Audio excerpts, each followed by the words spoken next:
Hi, what's happening, y'all? It's your boy Rico from Street Scores coming with the Washington football team Week 2 preview against the Giants. We play Thursday night starting at 8:20 p.m. You already know I'm live streaming during the game. The game ends around 11 or 12, so I'm going to see if I'm going to have a post-game live stream. I want to at least try to do one for like 30 minutes or so. We'll see. But either way, man, I got to break down everything that's going on. First of all, major updates as far as injuries go. Who will and will not be playing in this game, especially on the Giants side, because there's several important players that are not playing for them that are already listed as out. And Saquon Barkley is questionable. Again, we're going to talk about all of that. And of course, every preview I have, we have the injuries, we have the history between the two teams as far as overall matchups since these teams have ever existed, which team is leading the rivalry. And then of course I have 5 big matchups, 3 X factors, and 1 score prediction. But before we dive into all of that, make sure you subscribe to the channel, hit the bell next to the subscription button so you get a notification immediately and every time I release an informative and opinionated video just like this one.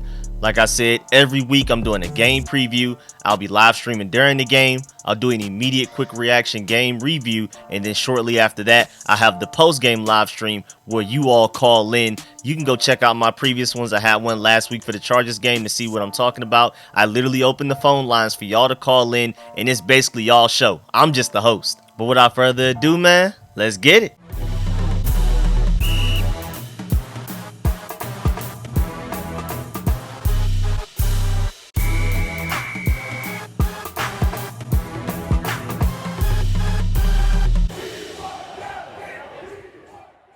Alright, so first of all, something I'm about to start doing every week is update y'all on the power rankings. I'm just choosing Bleacher Report because that's the one I just happened to start with for week 1. So now, week by week, I'm going to update y'all on the power rankings of the Washington football team and, of course, the team that we're going against. Last week, we were ranked 12th. Now we're ranked 20th, and we're going against the Giants, who last week were ranked 24th. Now they're 28th. So it's the 20th ranked Washington football team versus the 28th ranked Giants. I'm probably going to say this every week all season, but these power rankings don't really mean much. But I just want to keep y'all updated on how people outside of the Burgundy and Gold Nation generally feel about where our team is. We were ranked 12th going into the season. Now we're 20th. Also, big time injury report.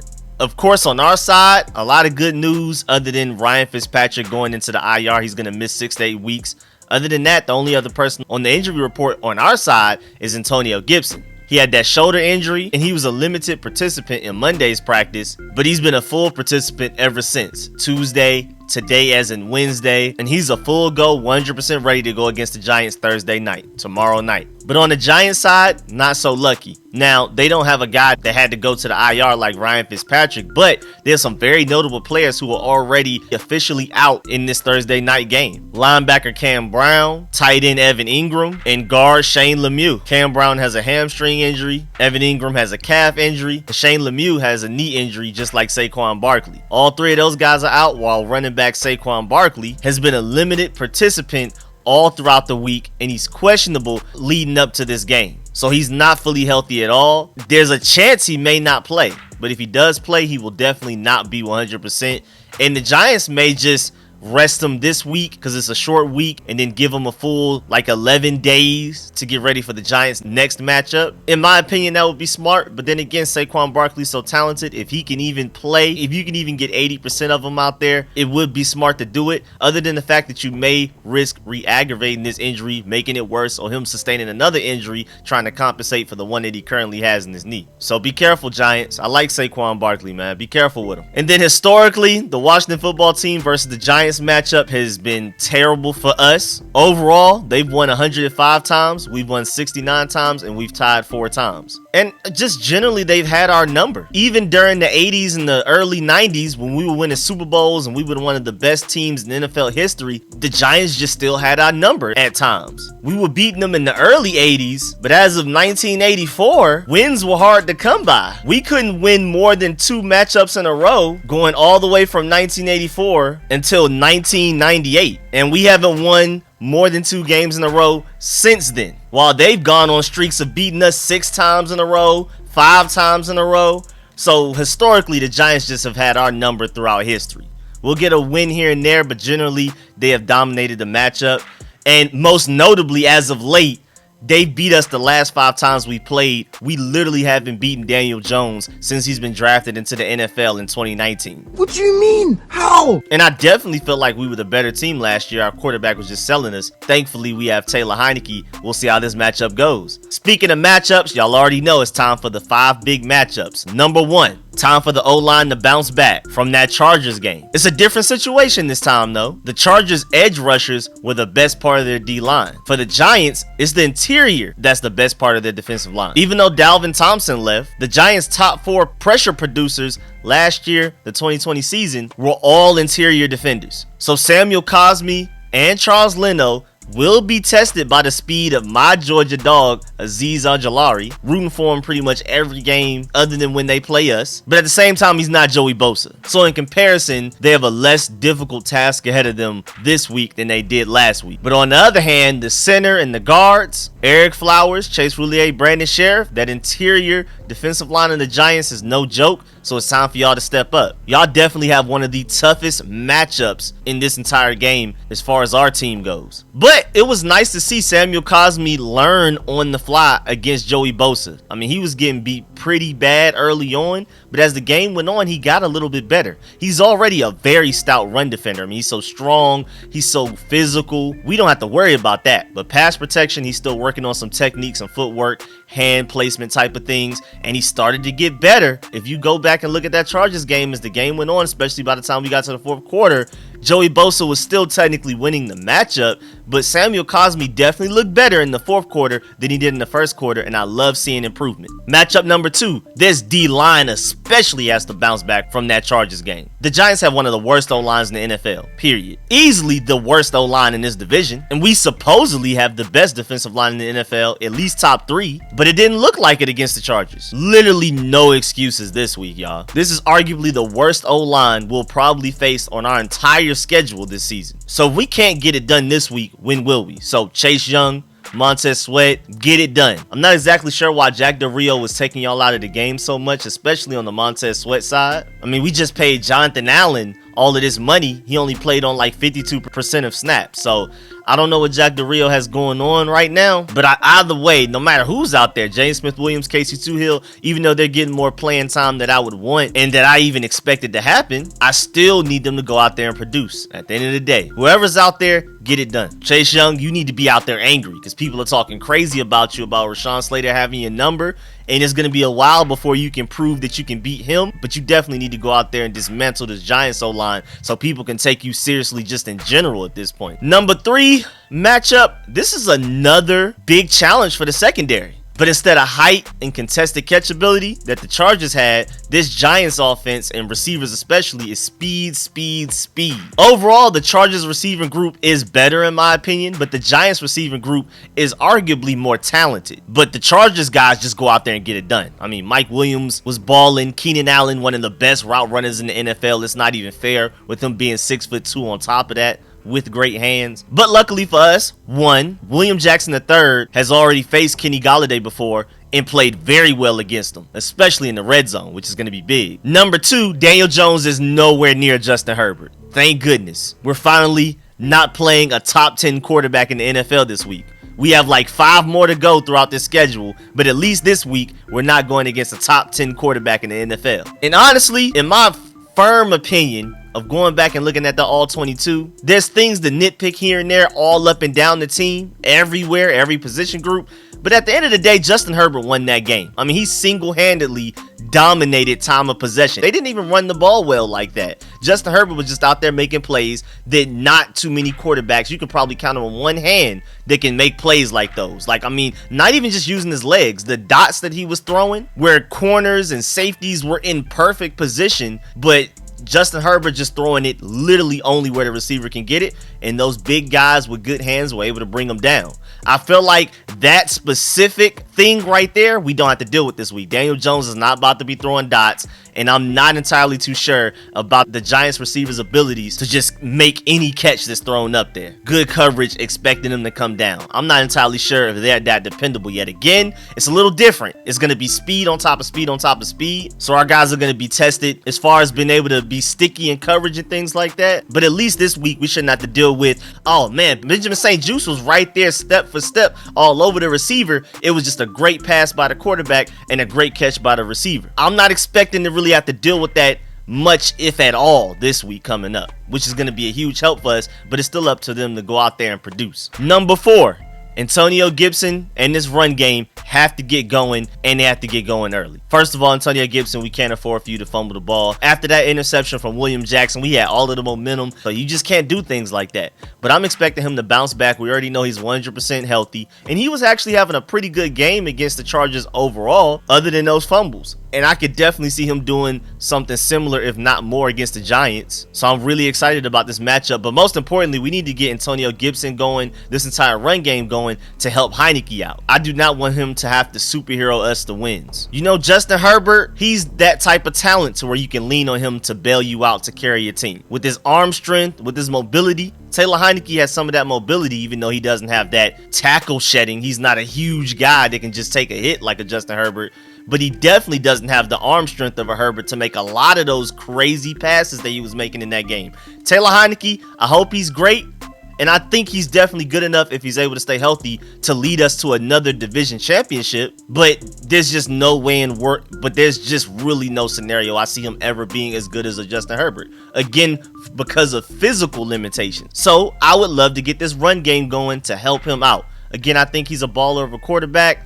Makes a lot of mistakes as well. You just got to live with those. I mean, that Terry McLaurin catch, that amazing one, that was a horrible throw. He threw it late, and then he also just doesn't have the arm to be able to afford to throw passes late like that. Justin Herbert, these guys with rocket arms like Josh Allen, Pat Mahomes, they can afford to see something late and still get it there in time because they have rocket arms. Taylor Heinicke does not have a rocket arm, so he's one of those guys that's the process was going on and make decisions quickly. That pass to Terry McLaurin was horrible. We got lucky, but at the end of the day, that gunslinger mentality that Taylor Heinicke has that's really fun to watch. You got to live with the good, live with the bad. Sometimes you live with the lucky. And number 5, the last matchup, coaching, bro. Do not get out coached. The Chargers literally out coached us. At the end of the day, players do have to go out there and execute, but Jack Del Rio, I want you to put guys in better positions to succeed. I don't know why Cameron Curl, I believe, played the least out of the top 3 safeties with Bobby McCain, Landon Collins. I think Cameron Curl was out there the least out of those 3, and he was having the best game.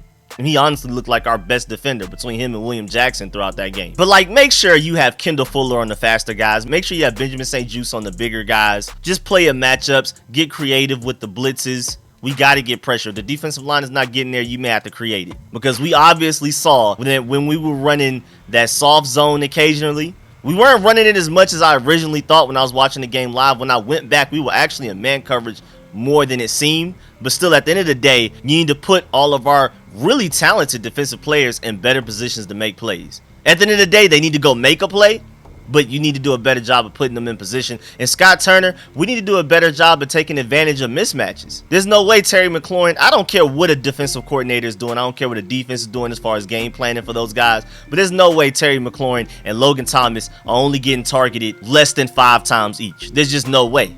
They're too talented. And I like the fact that we were giving De'Ami Brown some early looks so that he can just get better and better. The more we throw it to him, the better he'll get, the sooner he'll get there. And we're definitely missing Curtis Samuel right now, but we still have to do a better job of creating mismatches. There's no reason J.D. McKissic isn't out there running routes against linebackers. There's no reason Terry McLaurin isn't just getting the ball in any way possible. He's too good. If it's one man on him, he's open. And also, like I've been saying all week, don't baby Taylor Heinicke that much. Again, he's not Justin Herbert.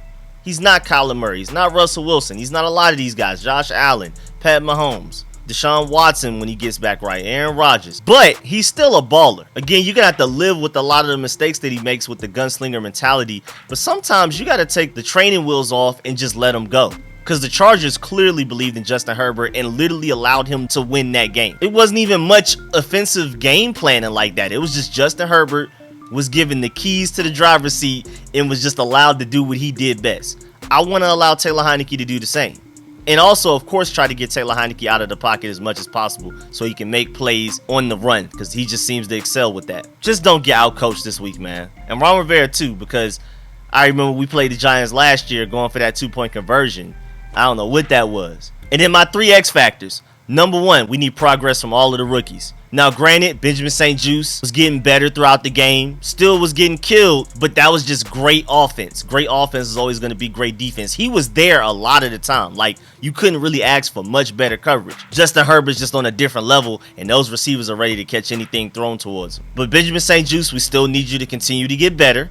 Jamin Davis showed some progress in that game. Going from the first quarter to the fourth quarter, he definitely looked like a better Jamin Davis at the end of it, but it still is not good enough. We need progress from you, Samuel Cosme, especially as far as like block shedding, not getting pancake thrown around. If you go back and look at the All-22 film, he was on the ground quite a bit that game, which was one of my worries about him coming out of the draft, that he may be too small.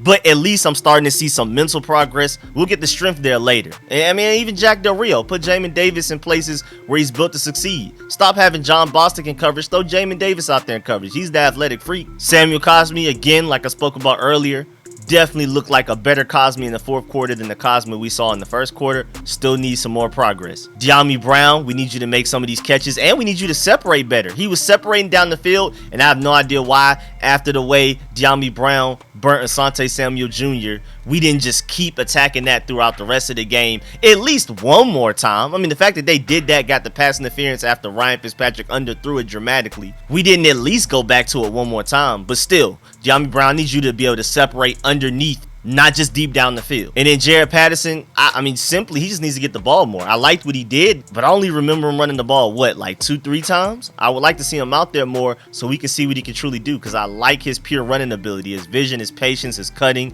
knowing which hole to hit and when, where, all of that type of stuff. I want to see more from him. Number 2 X Factor. This was huge. Taylor Heinicke. He's a full-time starter. Like, for real. Like, he knows in practice leading up to this game, he's going to start during the game. That's unique. Even the Bucks game, I believe in the playoffs, we didn't know he was going to be the starter till like near the end. They were trying to see if Alex Smith could go. He ended up not being able to go, and Taylor Heinicke started. But it wasn't like, here's the keys to the franchise like he has right now, with Ryan Fitzpatrick at least out for the next 6 to 8 weeks. So this is your first for real start in the NFL. How will he react to defenses finally game planning towards him, like specifically for him? A defense finally having almost a week to figure out how to take away his biggest strengths and attack his biggest weaknesses. But at the same time, again, Heinicke finally is getting almost a full week of practice having the first team reps. So it's kind of a balance. Defensive coordinators have never actually truly game planned for him yet, and he's never actually been just game planned for, even just offensively, as far as Scott Turner and getting the first team reps in practice. So we'll see how he reacts to the challenge. Is he going to step up? Is he going to fold? And most importantly, stay healthy. And then number 3 X Factor, whoever loses is 0-2, which is crazy, especially on our end. We have higher expectations than the Giants may have, especially just across the NFL. Teams view us in a brighter light than they view the Giants. We were just the NFC East champs. A lot of people feel like we should repeat this year. But starting 0-2 would be crazy. I mean, you can almost consider this a must-win game with how tough the rest of our schedule is. We still haven't even played our toughest opponents. The Chargers are one of them, but we still have the Bills, the Seahawks, the Packers, the Chiefs. Even the Raiders look really good, beating a really good Ravens team. The Saints. I mean, this schedule is crazy. So we have to beat the guys that you consider less difficult. No game in the NFL is easy, especially for us since we don't have a supposed franchise quarterback yet. We'll see if Taylor Heinicke can become that. But the Giants are definitely one of our least tough opponents in this schedule. So you have to win these games, because if you can't beat the Giants, there's no way you expect to beat those other teams that I just listed. It's just no way. And then finally, my score prediction, I have us winning 24-14. I think Dustin Hopkins is definitely going to have to make some field goal kicks this game, at least one.